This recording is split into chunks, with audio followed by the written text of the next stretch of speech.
இவங்க வர்றதுக்கு. ஏன்னா சொல்லணுமா என்ன? ஏன்னா, அந்த பாடல்கள் பாருங்க.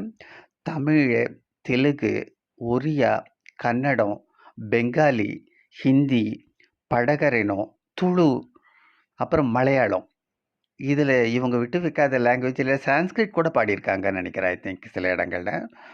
அப்புறம் தாய்மொழி தெலுங்கா இருந்தா கூட, சுசீலா அம்மாவோட வாய்ஸ நீங்க நம்ம டிவியில நெறைய அவங்கள உட்கார வச்சு ஜட்ஜஸா அவங்க பாடின சாங்ஸ்லாம் எல்லாரும் பாடி பாடி காமிக்கும்போது, அவங்க வந்து தூய தமிழ்ல அழகா பேசுவாங்க. அவங்க அதுவும் அழகா கொஞ்சி கொஞ்சி பேசுறது ரொம்ப ரொம்ப ரொம்ப ரொம்ப நல்லாருக்கும். ஏன்னா, எல்லாருக்குமே பாடினாங்க. அவங்க பாடி நடிச்ச ஆக்ட்ரஸுங்கலாம் கூட இறந்து போயிட்டாங்க.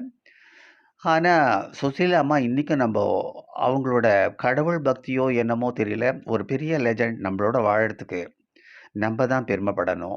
நெறைய அவார்ட்ஸு, நெறைய கௌரவங்கள் எல்லாமே இருந்தாலும்